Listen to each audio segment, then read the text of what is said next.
Well, hello, everybody. How are you? Today, as you know, is Friday at noon. We do what I call Coach's Corner, and it is just our time to huddle and to get some motivational, inspirational, transformational topics of conversation to help you weather the storms, to equip you and strengthen you for this thing we call life.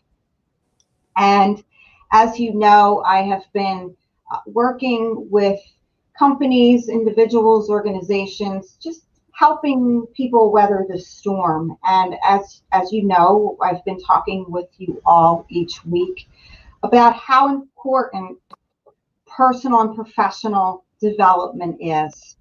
And today we have with us a great friend of mine, one of my mentors, and somebody that I think you're going to love to hear from, Ray Popham. Ray is a JMT speaker, coach, trainer on the executive team. I'll let him tell you a little bit about that as well.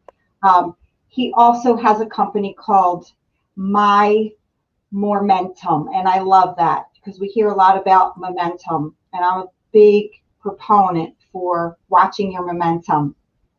And I want to just talk a little bit today about why personal and professional growth now more than ever is so important if you want to get through not only this pandemic, which you all know that I personally believe we have more of a pandemic of fear right now than anything else. And I don't like for you all to be fear driven and basing decisions on fear.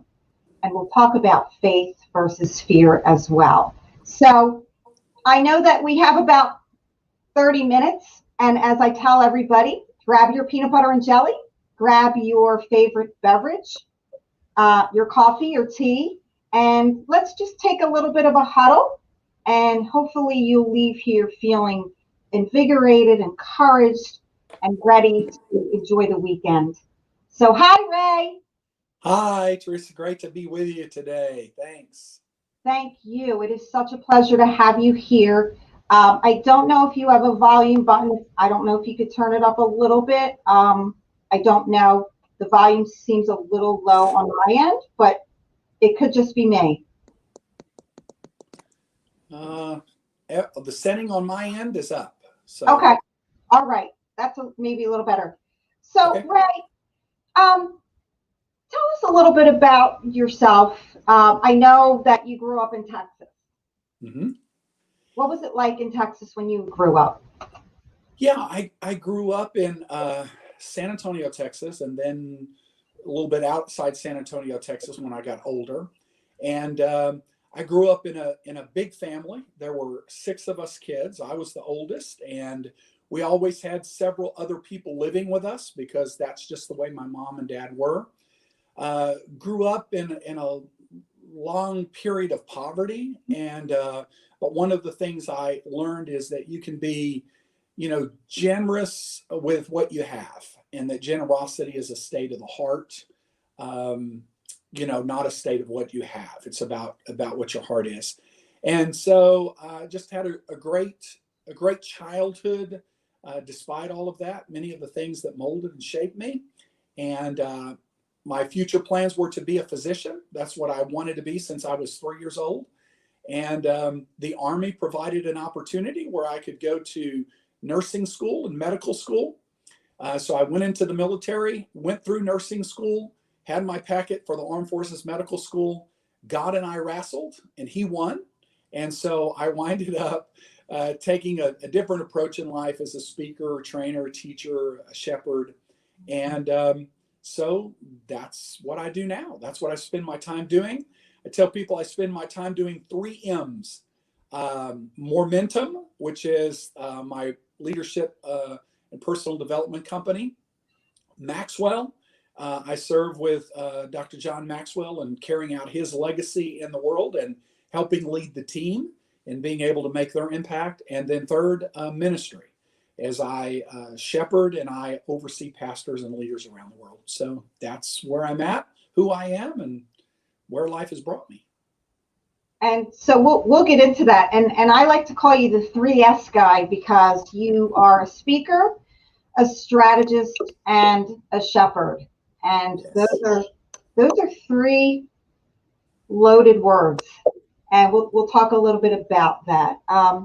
And you like to help others be good in their field of operation or business, and you want to help people be great at being who they are. Right. Boy, what a difference. Being good at what you do, but being great at who you are. Tell us a little bit about what that means. Yeah, so that's kind of a mantra for my life. And then I brought that within the John Maxwell team. And so it's kind of spread, and we kind of use it in our leadership as a foundation that we want to be good at what we do, but we really want to be great at who we are. And many times, we're talking about personal development and professional development. So many times that is focused on what we do. But we don't spend a lot of time on, being great at who we are. But it really flows out of that. It flows out of knowing who you are, flowing as who you are, and growing who you are, is what I tell people. And so my life calling is to inspire and empower people to live bigger, better, brighter, more blessed lives. And so I really love doing that by helping people, thus momentum, really get more out of their life, get more out of their leadership, get more out of their legacy. And, personal development, or some people call it self-development, it's core to that. And so a lot of people work in corporate settings or job settings, or they're entrepreneurs. And so they focus on their professional development so they can be good at what they do, but they don't spend a lot of time on personal development so they can be great at who they are. But who we are affects more people in the world than what we do. And so it's really vital that we be intentional about personal development and being great at who we are, because our legacy and our impact in life is going to be much broader in affecting people with who we are versus what we do. And so that's kind of a message that I like to share with people, that I like to mentor others in thinking that way and doing that. And then also that's what I, spend my time teaching on and developing programs in that area, so that people really get that awareness that just because you're here, just because you're breathing, just because you're alive, doesn't mean you're going to be great at who you are. You were intended to really be great at who you are. And so that involves understanding your design, the values that are unique to you and what goes along with you. And really, what does it look like to flow as who you are? And so I tell people, I help people own their life. And I help people make the transition from thinking about owning more of things in life, that there really is a transition, that sometimes you need to own less things in life so you can own more of your life. And really knowing what it is to own more of your life. I love that. And so loving your life. And so, as you know, I'm in the field of mental health. I've been doing this, for almost 2 decades. Things have changed dramatically for all of us, unlike anything I've ever seen in my career. And we know that anxiety is on the rise, depression, suicide, young children, little children committing suicide, little children thinking of taking their lives. That is just incomprehensible to me. But it's happening. We're here. We have addiction. We have overdose. We have alcoholism. All of these things are on the rise. They are all directly related to what I would call is a pandemic of fear, and living and making decisions out of fear. We are also finding that people are home so much more, and what I'm calling, we've gone from the brick office to the click office. Everything's a click away. And we've lost that touchy feely huggy personal dynamic. We are trying to stay connected in a very disconnected world. And so I wanted to talk with you a little bit about that. um, why is personal and professional, I'm going to say personal growth, because I think now more than ever people have to look deep in. We got to dig deep now. We got to find our passion. We got to find who we are. We are all changing rapidly. And so how can personal growth and a personal and professional development strategy help with your psychological process? Right. So, fear really comes from that place many times where we're worried about being able to have control. And so we find ourselves in places, settings, situations, crises where we lose this sense of control, comfort, and prediction. So I tell people it's kind of like a submarine. Um, a submarine, when it starts out at the top of the water, and then what they do is they descend into the water at various degrees.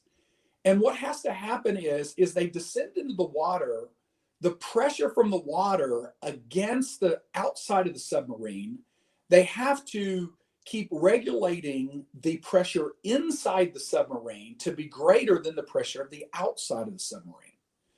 Otherwise, the water and the pressure of the water would crush it like a tin can.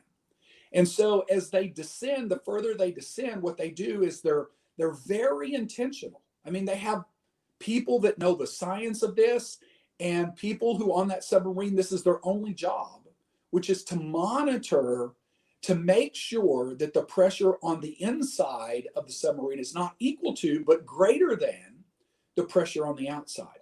So tell people personal development is a lot like that in life, is that we're all going to go through crisis. You can't avoid that. We're all being affected by COVID, whether you had it physically, medically, or not. You're being affected by it, your mind, your lifestyle, your relationships, everything.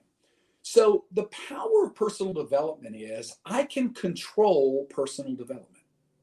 So personal development is the thing that I can control in any season, and I can be turning it up on the inside to make sure that the pressure of anything on the outside and the anxiety that goes along with it, and all of those different things that go along with that are countermeasured. So I can't control the things on the outside, but I can control what's on the inside.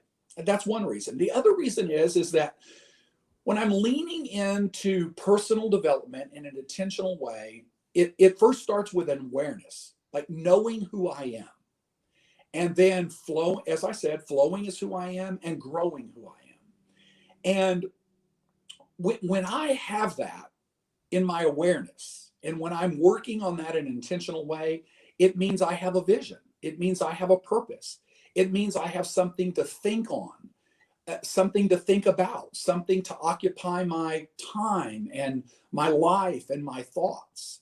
So I'm empowered because I still feel hope. I still feel like, okay, I've got a future here. I know I have a future here. I may be needing to tweak what that future looks like. The greatest gift of crisis is clarity. I really believe that's the greatest gift of crisis. Crisis helps us come back to a place where we can really start to get clarity. And the powerful thing about that clarity is personal development. It helps me get clarity to say, in this situation that I'm in right now, how I'm reacting, how I'm responding, how I'm relating, does that look more mature than it would have 3 years ago or 5 years ago or a year ago? Can I see the growth? And I can also ask myself, what needs to grow in me right now to better be able to live and serve in the environment I'm in right now, but that could also make me better for the future. Otherwise, I'm just going to sit around bitter about everything instead of just letting this be the opportunity for me to get better. So I think the powerful effect that personal development then has on our mental being is this. Your mental well-being, your mindset and your mental well-being is not just because of what you think on. It's literally the way you think. It's literally the process that you used to think. And the thing that we know from neuroscience is what we call neuroplasticity, which is the brain has the ability to develop new branches of thinking, new processes, new ways of thinking. And as they're developed intentionally by thinking that way and thinking on those things, the other branches that no longer serve us or that we don't need begin to dry up and not be used. And so personal development helps us to start to develop not only new things to think about, but literally new ways to think about ourselves, to think about life, to think about the future. And so it's healthy for the brain, it's healthy for the body, it's healthy in the enzymes medically that it's going to release and the loops that are going to go all throughout the body. And so then we know studying science, and this is a part of my medical field, which I love, we know that the release of dopamine, the release of others, it has a powerful effect on our health, and it has a powerful effect on our mindset. So I think that's some key ways that personal development is, really, really important, to our overall well-being mentally. Fantastic. And I'm looking at the clock and I'm like, oh no, there's just so much and so little time, and we could sit Right. here for hours. And hopefully I can convince you to come back again Sure. on some Friday. Would love that. So you touch on a great point, because I developed a system that I call the grid system, because when I was furthering my education in human development and psychology, and in my own journey, I found that we are, in one sense, we are programmed, according to some psychological and sociological studies, we are programmed by the time we are 2 or 3 years old. In other words, as you know, we download information based on who we saw modeling adversity and resilience and skills building and emotional intelligence. And so I developed something I call the grid system, because I do believe that we are born with a psychological grid that we fill in over time. And by the time we're 2 or 3, we have already downloaded enough information to keep us the rest of our lives. And I saw that with my own life, because I had a crippling fear of public speaking. I could not, early in my career, I was unable to take on too many speaking engagements, because I was so full of anxiety and I could not speak in front of groups. And although I was a widow at a young age and I did speak at my husband's funeral, I did not desire a path to be a public speaker and a motivational speaker, or an inspirational or international speaker. And so what this crisis of COVID has done, it really propelled me into my purpose. Now, the reason I'm saying all of this is because I had to get coaching, I had to get mentoring, I had to get business consultants, right? I had to learn to do better. I had to learn to get good. And one of the things that I've been helping others with is personal and professional development, especially in light of COVID-19 and the way our world has changed. So here's my question. Is personal and professional development coaching, is it for everybody? I think everyone needs it.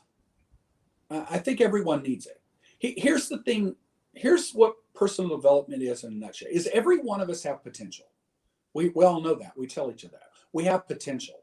What personal development is and professional development is developing your capacity in order to be able to live out that potential.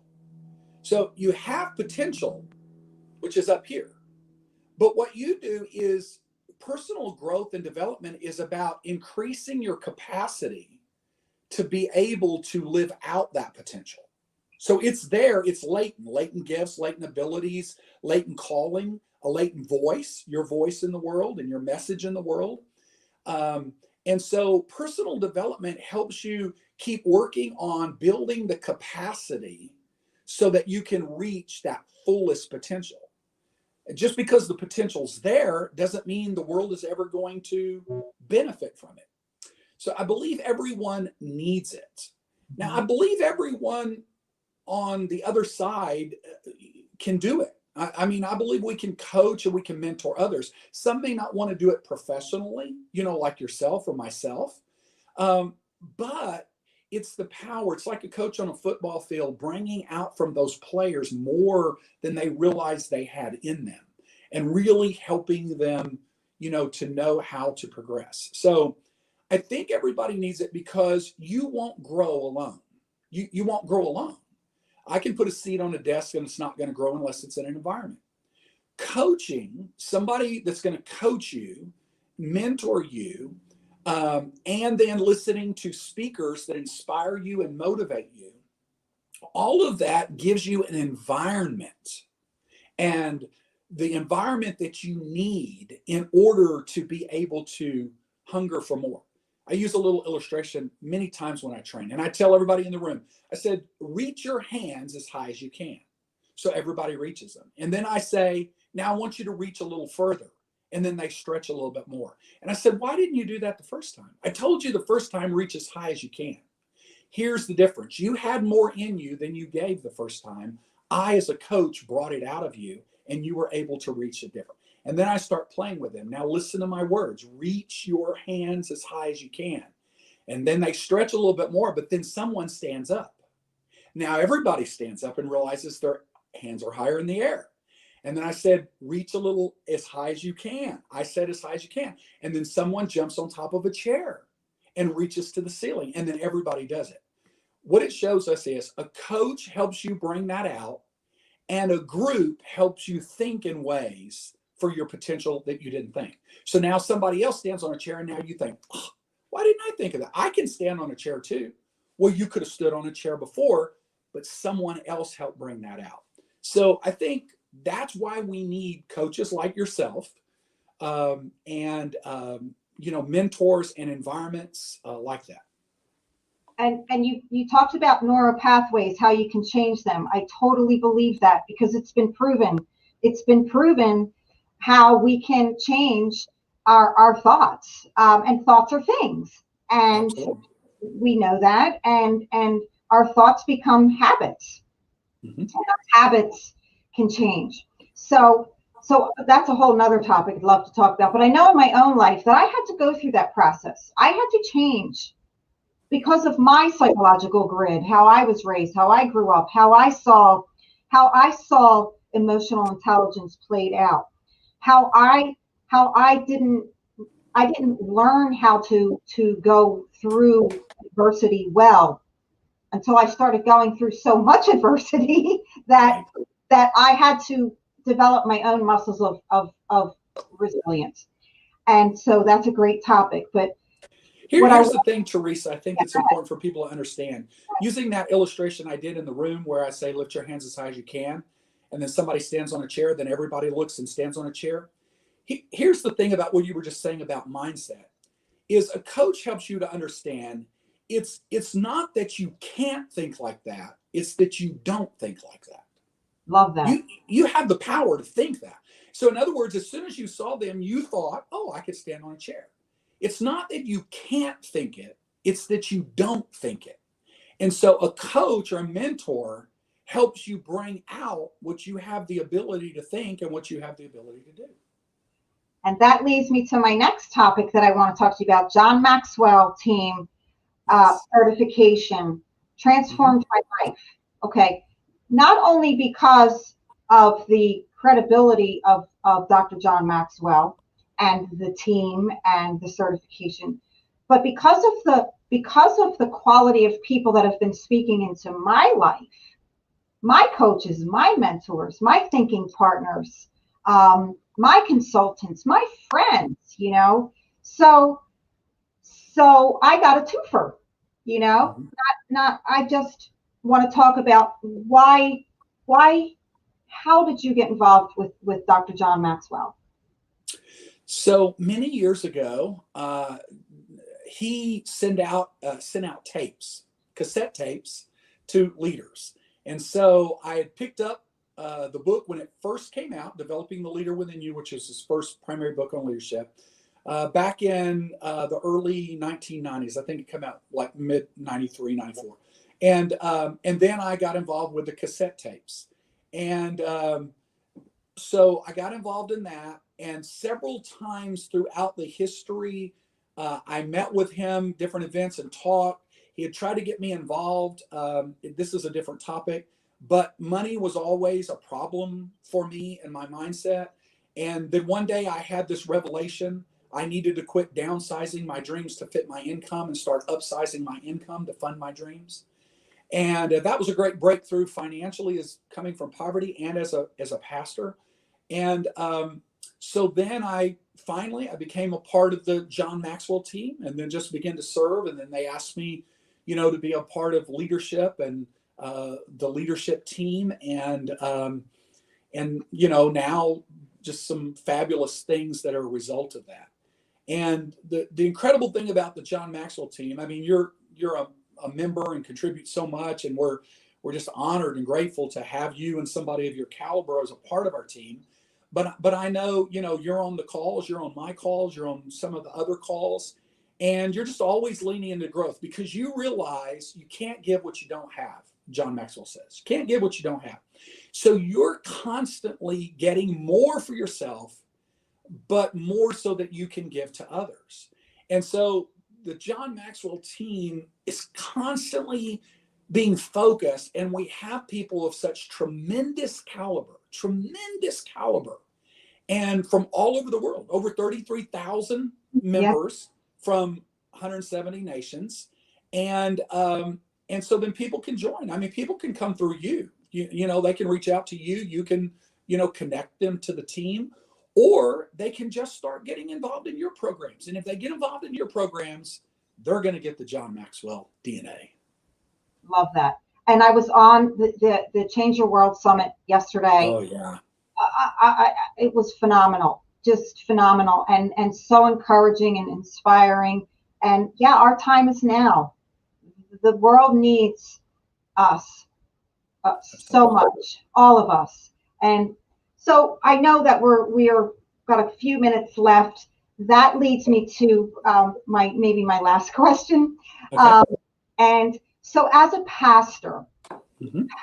because what I've seen over the years in my counseling and coaching, so I have a certification in religious counseling. What I've seen is I would have to say, at least 85% of people who are struggling psychologically, at least 85% do better when they have a faith. Mm-hmm. And so, as a pastor, talk to me about how people of faith should be processing this time in our history. Sure. Well, it just boils down to the fact of this: the makeup of man and as a human being, we're a spirit who has a soul and lives inside of a body. And all three of those dimensions are real. We tend to focus more attention on the body, and then secondarily on the soul, which is the mind, the will, and the emotions. And what happens is we many times just take for granted the spirit. I think the thing about the church and about our faith is that if you become more intentional with your faith, and you become more intentional spiritually, and you allow that to work along with the soul and the body as a whole unit, then you're better all the way around. And so you're, there's something that's feeding your inner man and your innermost man, not just your outer man and your outermost man. And so I think the power of the church right now is that we have the ability to speak to the inner man while everybody else is telling the outer man, wear a mask and get a vaccine and get tested and rest and do all of this. We need to be speaking to the inner man and say those things are all important. Absolutely, they're a part of the body. But we need to be speaking to the inner man, and someone needs to be intentional about helping people grow the inner man. And so I believe that's the opportunity of the church right now, and what the church needs to do. We don't need to get caught up in all the other. We need to focus on our calling and our message, which is the inner man of people that is suffering as a result of what goes on. Absolutely. And I know that where I am in Pennsylvania, our rules of engagement are changing almost like every day. And so our churches are suffering terribly because are they open? Are they not open? Is it virtual? How many people can we have? What do we do? It does really pose a problem. So what can churches do during, well, at least here in Pennsylvania? I think we're going to be heading for some other shutdowns. What can churches do to help people? I think we need to remember that church is not an event. We've turned it into an event. Church is a relationship. It's a relationship of people. The Bible says we're a body. We're parts and components. So it's about relationship. I think the greatest opportunity the church can do right now is that we don't need an event to have a relationship. We've just gotten used to events as the place for our relationships. I think we're in a place right now that the church can remember just one person, two people, three people connecting, saying, are you okay? How are you feeling? Let's pray together. Is there something you need? And then saying, okay, together, who could we pray for? Who could we reach out to? Who could we check on and see what they need? That it's about a relationship. It's not about an event. And Jesus healed people in the Bible because he knew that if they were sick, it interfered with their spiritual well-being. And so it's related and it's connected. And so I say right now, here's my message to the church. Quit waiting on things to get back to normal. Quit waiting on being able to be in a service. Be the church. Just be the church. Continue to be the church for those that are already believers. And then for others out there, this is a great opportunity for us to shine a light and not put it under a bushel. Love that. Love that. That's a writer downer. Church is not an event. Mm-hmm. That is a writer downer. And awesome. And be the light. Final question. Okay. So for businesses, because you are a business person as well, and you are working with corporations and companies and businesses all over the world, what can we expect for 2021, Ray, my friend? I think that we can expect the fact as businesses is that we have to expand the way we think about business and the way we think about serving people. The business is really about an exchange. It's about an exchange, providing people what they need or want, and in return, they provide you what you need and want. That's the foundation of what business is anywhere in the world. And I think right now we need to think into what is it that people are going to want, and what is it that people are going to need, and how are they going to need it? And let's become innovative. Let's, not try to go back to a box or build that box. Let's try to be innovative. I don't think we can't predict how that's going to do. And the important thing is whatever you do during this time and as we go into the next year, remain relevant. If the people you serve get on the other side of this and find out they didn't need you to get through this and you weren't there, you will be irrelevant next year. But if you're the type of business that is living out values, finding ways, even when you can't earn, you're finding ways to give, you'll remain relevant during this time. And when you're ready to do business on the other side, you will be the one who they will remember because you were there and they realized that they needed you and you helped them get through. So right now, it's a struggle to stay relevant to people and to people's needs. Oh, there's another writer downer. Stay relevant to people and people's needs. Yeah. So, Ray, thank you. I have so many more questions, so little time. And I just want to say, ladies and gentlemen, for those of you who joined us, you're looking at a guy who not only benefited from the coaching that he had received and his up leveling, myself as well. You're also looking at a guy who gives back, who what I like to say turns from where he is, turned and said, "Hey, here I am. Come this way." And I love what John Maxwell says. A leader is someone who knows the way, goes the way, shows the way. And that's what you have done for me. And that's what I hope to do for many, many others during the next several years, if the Lord should so allow. So, Ray, thanks. Thank you so much, Teresa. I appreciate it. All right, ladies and gentlemen, from Coach's Corner, my guest Ray and myself saying, go get them. You got this. We want you to stay in the game. Stay relevant. Take care. Bye now.